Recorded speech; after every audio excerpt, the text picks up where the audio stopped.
하나님 말씀 마태복음 28장 18, 19, 20절 속절을 보고 있습니다.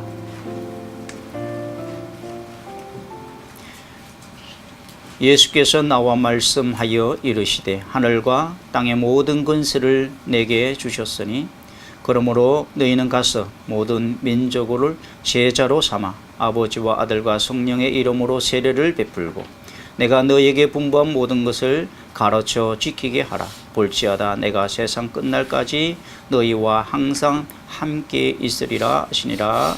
아멘. 아멘. 할렐루야. 아멘. 우리 CTS를 축복합니다. 아멘. 정말 이 마지막 시대에 복음을 선포하고 또 귀한 일들을 알리고 또 주님께서 기뻐하시는 그 일들을 아름답게 이루는 CTS 될 줄로 믿습니다. 아멘. 주님께서 말씀하십니다. 하늘과 땅의 모든 권세를 내게 주셨으니, 그건 전제를 하시고 말씀하십니다. 너희는 가라. 하나님께서 우리에게 그냥 사지로 보내시는 것이 아니고, 물론 정말 이 예수님께서 제자들을 보내시면서 양을 이리떼에 보내는 것 같다고 말씀하셨습니다.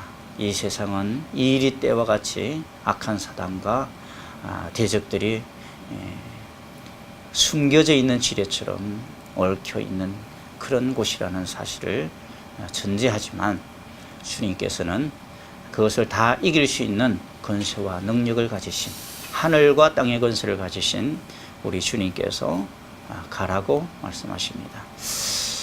저는 일찍이 부름을 받았고 선교시에 가고 싶은 마음이 많았지만 여러 가지로 막히다가 이제 중년에 이제 주님 앞에 헌신하고 필리핀에 오게 됐습니다. 가라는 말씀. 그래서 순종하고 와서 보니까 오는 것도 내가 20년 걸렸지만 가서 해야 할 사역은 만만치가 않다. 저 5년치나 오면서 너무 힘들다. 이거 어떻게 해야 될지 참으로 답답할 때가 참 많습니다. 변화되지 않는, 또 어떻게 해야 이 사람들을 변화시켜야 될지, 또 문화 차이를 어떻게 접근해야 할지, 또 언어의 장벽을 어떻게 넘어야 될지, 넘어야 할 것들이 너무 많아가지고 한계상을 너무 많이 느끼고 그렇습니다. 그럼에도 불구하고 주님께서는 하늘과 땅의 모든 권세를 가지신 주님이 우리에게 가라고 말씀하셨다는 것. 한계상을 느끼고 힘들고 어려울수록 다시 우리가 붙잡아야 될 것은 나를 보내신 주님. 그분은 말구유에 나신 예수가 아니라 이제는 하늘과 땅의 모든 권세를 가지고 하나님 보호자 우편에 앉아 계시고, 그리고 통치하시는 왕중의 왕이신 주님이 나를 이 세상의 대사로 보내셨다 하는 것을 잊지 않아야 될 것 같아요. 그렇지 않으면 너무너무 자괴감에 빠지고 정말 너무너무 할 수 없는 자신 앞에 무릎을 꿇고 좌절할 수밖에 없는 게 하나님의 일인 것 같아요. 복음을 전하고 사람을 세우고 사람을 변화시키는 데 있어서는 정말로 준비되지 못한, 또 연약한, 그리고 합당하지 않은 사역자의 자신을 봅니다. 그렇기 때문에 우리 주님께서 누구신가? 그분은 하늘과 땅의 모든 권세를 가지신 주님입니다. 주님은 능치 못함이 없으신 분이시고, 주님께서 말씀하시면 이루어지는 그런 권능의 능력을 가지고 계시는 분이 보내시니까 우리가 대사로 갈 때 내 이름으로 가면은 누구도 알아주지 않지만 대통령의 특사로 가면 대통령의 자격을 가지고 가는 거잖아요. 내 이름 문상영은 이 세상에 누구도 알아주지 못하지만, 그러나 예수 그리스도의 이름으로 나갈 때 그 예수 이름의 권세와 능력과 권위를 가지고 가는 거기 때문에 우리는 확신을 가지고 그 일을 감당할 수 있는 줄로 믿습니다. 그래서 우리가 가서 해야 할 일에 집중을 해야 되는데, 그 일은 오늘 세 가지로 말씀하고 있는데, 가서 그 다음에는 제자를 삼고, 그리고 가르치고, 그리고 세례를 주는 이 일을 말씀하십니다. 초창기에 선교사들이 우리 뭐 훈련도 변변치 못하고 뜨거운 열심으로 가지고 필리핀에도 가고 우리 선교사님들 갔습니다. 그렇지만 이제 선교 거의 100주년이 되는 이런 때에 좀 더 성숙해서 선배들이 정리하고 또 준비되어 있는 것을 바탕으로 해서 무엇을 해야 될지 집중해야 될, 그리고 전략을 가지고 사역을 해야 될 줄로 믿습니다. 근데 중요한 게 뭔가 하면 세례를 주는 것도 제자 삼는 방편이고 가르치는 것도 제자를 삼는 방편이라는 거죠. 제자를 삼는 데 있어서 제자를 삼는 자의 자격은 제자가 되어 있어야 된다는 거죠. 내가 예수님의 제자가 되지 않아고서는 예수의 제자를 삼을 수가 없다는 겁니다. 오늘날 이 한국교회를 보게 될 때 나를 포함한 나도 한국교회의 생산물이고 그 안에 있는 목사로서 하나님의 말씀에 비추어져 있는 하나님께서 보기를 원하시는 교회인가, 그리고 거기에서 파송되어 있는 선교사들이 하는 사역과 그 삶이 주님께서 보기를 원하시는, 기대하시는 그 모습인가 생각하게 될 때 아멘할 수가 사실 없습니다. 너무나도 미약하고 또 주님께서 기대하는 것과 다른 삶을 살고 다른 방향으로 가고 있지 않는가 하는 생각을 해요. 요즘 뭐 이 카톡에서도 뭐 좌나 우나 얘기하면서 싸우는 것을 보면서 참 답답합니다. 우리는 그리스도인들입니다. 성경을 가지고 믿음을 가지고 세상을 봐야 되는데 자의 눈을 가지고 봐도 안 돼. 우의 눈을 가지고 봐도 안 되거든요. 사실 저는 자다가 번뜩 일어나가지고 이건 좀 기록해야 됐다 그러면서 제가 이렇게 밤에 막 설교를 하더라고요. 저 밤에 조금 부담이 됐는가 봐요. 그래서 막 혼자서 막 설교를 하는데 말이 잘 돼요.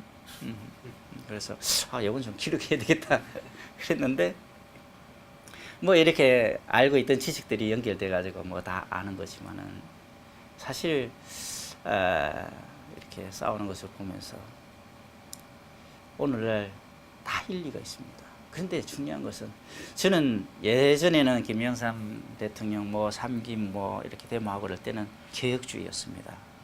약간 이렇게 좀 데모하는 쪽이었는데 요즘은 상당히 좀 우려가 많이 됩니다. 자파적으로 너무 많이 갖는 것을 보면서.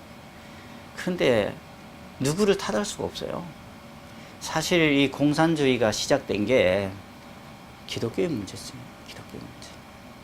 기독교가 크리스찬들이 말씀을 가지고 바로 살지 못하니까 빼앗아다가 채우자는 거죠. 빼앗아다가 채워서 공평하게 공산주의 하자는 건데, 그럼 공산주의 하면은 1인 독재가 돼가지고 잘 사는 자기들만, 당권을 가지고 있는 자들만 잘 살고 다 민생들이 피폐해서 가는 것을 우리는 보고 있는 겁니다.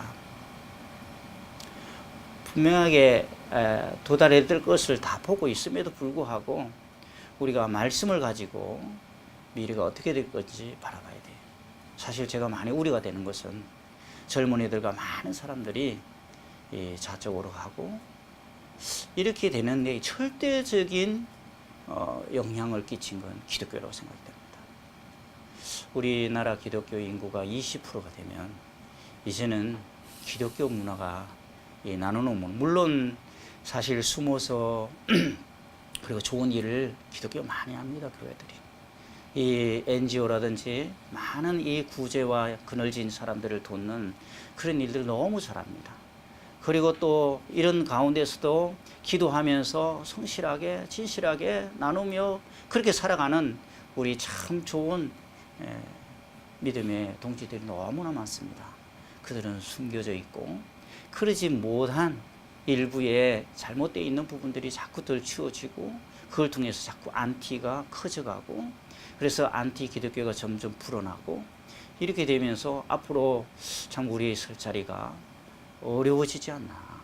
점점 이 좌파와 공산주의 세력은 반기독교 세력인데 이것이 점점 커져가면 기독교는 점점 말살되어가고 어려워질 것이다 하는 생각을 하면서 그럴 때일수록 이 CTS나 이 기독교 매체들이 정말 이 크리스찬들의 잘하는 점, 정말 좋은 점들을 많이 밝혀주고 보여주는 그런 역할들이 필요하다고 생각이 됩니다.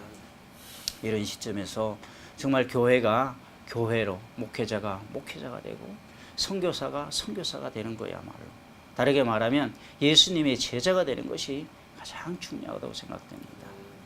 예수님께서 제자를 부르실 때 많은 무리들이 따랐지만은 정말로 주님 앞에 올인하고 제자가 되기를 원하는 자들을 향해서, 많은 사람들이 줄을 서서 나도 예수의 제자가 되겠다고 하는 자들을 향해서 일침을 가합니다. 나를 따르려거든 자기의 처자를 버리고 자기의 토지를 버리고 나를 쫓으라.